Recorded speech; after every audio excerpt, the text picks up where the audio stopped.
Welcome to SciTech Culture with Steve Kern and Ben Warner, where we examine science, technology, and culture in the 21st century. Visit our website at scitechculture.com.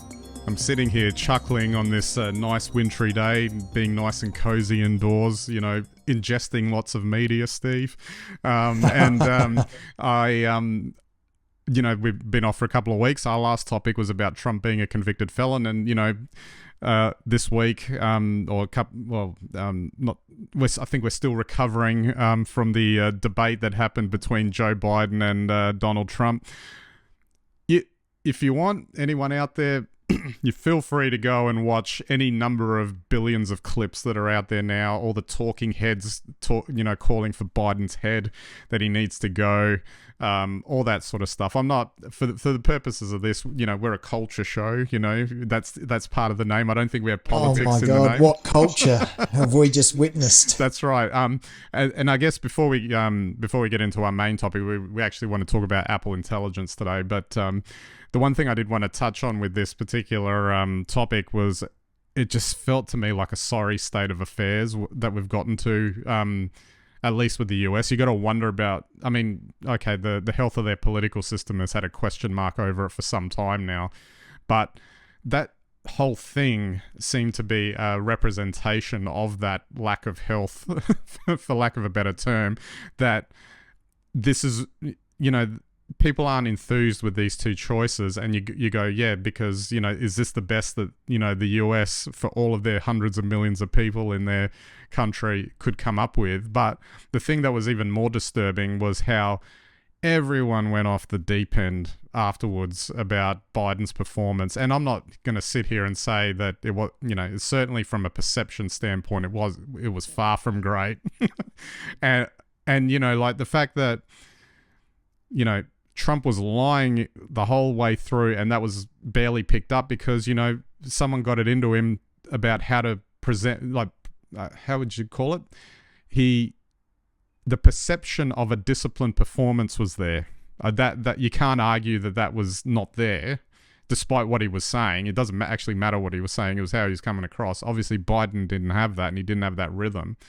But then, for the copious amounts of, rhetoric coming out afterwards that Biden has to, step aside, etc., and it's just weird because, and then there are clips of Biden speaking the next day, and he's completely coherent, he's fired up, he's, able to string words together despite what people are saying, in the immediate aftermath of the debate. And I was just shaking my head going, the US seems to be in trouble from that perspective. It's just their political system is almost like at a reckoning point where they have to kind of decide, are they going to be, we need to do something, I would think, or it's just going to devolve and, turn to crap. Well, Ben, I'm on the same page as you, but I just think this is layer upon layer upon layer. I thought very long and hard about what I witnessed, which wasn't edifying really from either side. The thing is that there's no story in Trump lying because everyone accepts that is what Trump does. So there's no clickbait. Trump lied again. Well, he's quite likely been careless with the truth for the last, 50 years, if certainly all of his political career. And Biden, like you say, not too flash up there, but certainly not incapable. And yet the story is, the clickbait is, he's too old, and everyone gets a laugh and a gawk at a frozen moment, which might be video slowed down. Who knows? Is it taken in context? Who knows? But it's just more evidence that he is. And I really wonder, if you look at the top layer of the two individuals that are running for president, that's not flash. The narrative that sits beneath it is even worse. And I think that is really what's decaying America. And, I'm not going to jump on my high horse here, but, you might be worried about all the nasties out there on social media, but when the algorithms that we're driving are driving us to come up with such trite assessments of something that's globally important, I think we all need to take a check. Absolutely. And I just wanted to say too that I don't even want to know what's going around on social media at the moment. I can imagine it would just be a cesspool of unedifyingly edited clips of crap that are going around all over the place. Yes. All right, let's move on to our main topic, which is certainly a lot more fun to talk about. Apple Intelligence. Now, I'll admit, Steve, when it's a couple of weeks now. We've had a couple of weeks to digest, what Apple announced. I'll admit I was not keen when they said Apple Intelligence because it was a bit cute, repurposing the AI, letters there to, suit their marketing term. The one thing I will say is that I think they really nailed their approach to AI, but as we'll get into in a minute, we're not going to be seeing it for a while, despite what they may have suggested on stage. But I think the idea that a lot of it is done on device, a lot of it is around they're still taking that well, it's not going to be full privacy, but they're definitely leaning into the idea that it's not going to compromise users' privacy, which has been a tenet of theirs for forever. That it's the idea being that your tool is the AI tools are actually on the device, and they've got the devices that are capable of doing it. Obviously, the caveat was that for the iPhone you have to have a 15 Pro or later, which is like you might as well, I'm still not going to upgrade for that. But one good thing is that the last couple of years of Macs that have Apple Silicon can run it when it eventually gets here. So I don't know what your impressions of it, Steve, but I thought it was actually a pretty good expression of their approach to it, especially considering that the approaches of some of the other big tech companies have kind of, I don't know if you'd call it that, not stoking fears, but they didn't allay any fears about the tech to the consumer, or maybe they weren't as clear about the implications of what they're doing or how it's going to work, etc. Well, I think this is just classic Apple in terms of like creating and mastering a narrative. We hear about AI on devices all the time now. We hear about NVIDIA, we hear about Copilot, we hear about ChatGPT, and it's going to change your life. And, now it's going to be on our devices and everyone's going to have it. But that narrative is not one I understand. That narrative I've not been able to pick through and understand why a Windows laptop with AI is going to help me, how it's going to help me, and how it's even going to protect me from like just stripping even more data and just spreading it around the internet. Apple's narrative does all of that. In fact, I have to say, I was highly cynical, and maybe I'm cynical actually on what we'll achieve through Apple Intelligence in the short term, but at least I understood what they were offering, and I understood, their approach to AI. And it made sense, and I've got an M1 chip, so I'll be able to adopt it. The only thing they sort of caught me on was I didn't realise I'd be waiting another year before I could use it. But I thought it was here, and I thought it was now, and I thought it was very clever. Absolutely. One thing I did want to touch on was that the moment in the keynote where they were talking about not integration with like services like ChatGPT, etc., but that if you were to run into a wall with Apple Intelligence on your device and you needed more, like you needed to access a service that had more access to general world information like ChatGPT, they would give you the option to, sign up or sign in through ChatGPT on your device. But they went to great pains to say, you're going to do it through our browser. We're going to give you warnings every time that you go in there that it might not necessarily be 100% safe because it's going to an external provider, etc. And I just thought that was really interesting too because, ChatGPT or OpenAI have, taken the world by storm from a media perspective in terms of being at the forefront of generative AI, etc. And Apple seem to have gone well out of their way to say, no, those guys are off on the side. Stay in our nice little, like little playground we've got here. But if you really need to use that service, yeah, we're going to provide a little bit of a back door. But just, there's some warning signs if you go through that door that it might not be safe out there. Well, that's right. And none of the other AI, functions or functionality across the broad spectrum of tools and approaches has offered that. And I mean, we've already questioned this ourselves. And of course, it's very well known that you need to be quite careful when you use ChatGPT for work. You can't really put any confidential information in there because no one really knows where it goes.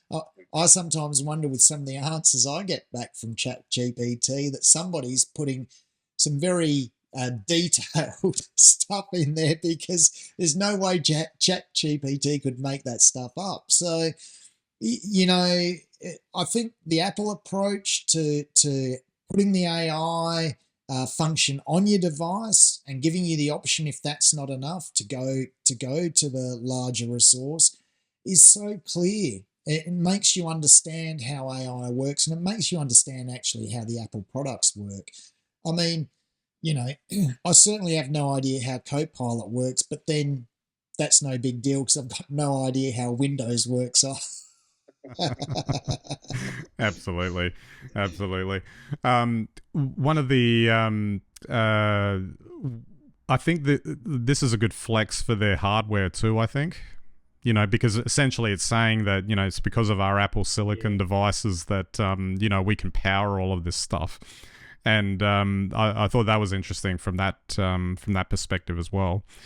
And it also makes you wonder where it'll go in the future in terms of they might start beefing up their specs now because, it was interesting that when all the Windows stuff came out, the month before, and all of their Surface devices came out with a minimum of 16 gigs of RAM as a baseline, and as we know, Apple starts their laptops at 8, and there's been a lot of online chatter about how that's substandard, even though Apple says but our 8 gigs works like 16 gigs on a Windows machine. I mean, they can only go so far with that narrative. Yeah, but that's always been the case. Absolutely, but it'll be interesting once it comes out. I'm certainly not going to upgrade to any new device to take advantage of it, especially knowing that it's not going to. I think the vast majority of the significant things that they were announcing aren't going to come out for at least a year, and not with iOS 18 and the next Mac OS, etc. Yeah, which lends me to just a question I have, which I'm sure no one will ever be able to answer with any accuracy. But how long have Apple been thinking this through around AI and how that included on their machines? I mean, I suspect it must have been a reasonable amount of time, but in reality, it's probably not that much amount of time, maybe a couple of years. But they certainly seem to have seen the future and really to incorporate the AI, I think, into the OS, which is where it looks like it's going, as opposed to incorporating it into individual bits of software that run on the OS, And having said that, though, I don't know enough about what Windows is doing, but it seems to be more in their products than in their OS. Oh, well, at the very least, if we get a version of Siri that actually works, now that's a way. We'll take that as a win, as far as all that's concerned. I mean, AI works, but yes, I'm yet to find a way to be integrated into a system where it works. So that for me is the where I think Apple's going, and they always pretty much manage to get their systems right. So this will be really interesting when we see, I think, this next generation of Apple Intelligence. Or the new generation of Apple Intelligence. Absolutely. Just finally, I did want to have a bit of a dig at the iPad again. I think we talked about that an episode or two ago. That the iPad is spectacular from a hardware perspective, but it just isn't being taken advantage of by iPad OS, the version of iOS that runs on the iPad, which is almost ostensibly the same thing. And it's curious because iOS 18 comes with a lot of new features, although Android users will laugh because, the features they're introducing have been on Android for years, and it's only now just coming to the iPhone. But all those features are going to be on the iPad. But if you take all of that out, it seems that the features specific to the iPad are even more anemic than what they even were last year on a year-on-year basis. And so, we had this discussion the other episode, which was, aside from the base iPad, that's $600, or maybe something like the iPad Mini because it's, smaller and portable. Why are you spending more money for an iPad at this point? Because the base iPad is going to do 95% of what the iPad Pro can do at less than half the cost of what the iPad Pro is. And that's the bit that do they know what they're doing, like the direction that the iPad's going? Because I know they keep saying, you get the Craig Federighi types who'll say, no, you have your Mac and your iPad and they work really well together. So, I guess the implication being you got to have both of them, and $10,000 later or whatever after you've spent all your money. But I just don't know if, from a narrative perspective or even a concept perspective, if they know where, at least the higher end of where the iPad is supposed to be. I think the Steve Jobs definition of it when it was first announced, when he went up on stage and announced what it should be, is perfectly replicated in the base iPad. It's there's an argument in the iPad Mini, even though Steve Jobs wasn't into the iPad Mini, and he probably would never have allowed it. But the iPad Mini serves that purpose as well, and I know that because I use one. It's a great tablet. But once you start to get to the iPad Air with the now M2 chip, and you've got the iPad Pro with the M4 chip, what are you using it for to get that will take advantage of all of that? Other than, unless, I don't really know, but I know the base iPad can edit 4K video just fine, and and for my use case, that would probably be the upper end of what I'd be pushing it with. What type of app? Is there an app on the App Store that would take advantage of the M4 in the iPad Pro? That's the bit, it's a conundrum, and I just wonder if they're thinking about that in terms of longevity. I think you're right, Ben. I think you're right, but I expect that's where Apple Intelligence will step in, because I think we've always spoken about the difficulty of really using the iPad Pro to its full limit because it's limited by iOS. And I suspect that Apple Intelligence means it'll have power to do a lot of things beyond what the iOS limits now. And I guess that's a nice way to button up the whole discussion, that it seems that, and Apple being clever, I guess, with this, is that they're going to use Apple Intelligence as a massive new feature set that will drive more hardware sales into the future, because I think they'd sort of run to a point where I think they were kind of getting close to the limits of what, is currently done on these devices. And now with AI and its excessive more demands on hardware, now they've got a new thing to take them forward for the next 10 years. I agree. The way I feel about the iPad series at the moment is quite reminiscent of where they were before the silicon generation of chips. Yeah, absolutely. All right, Steve, we might wrap it up there. I guess we're gonna have to wait more than a year for the AI stuff, but I guess we'll just muck around with ChatGPT in the meantime. Oh yeah, give us better answers than either presidential candidate. Yeah, that's right. That's something I'll do after we get off the episode. I'll ask it some questions. Absolutely. All right, so that's it for this week's episode. We'll catch you next time.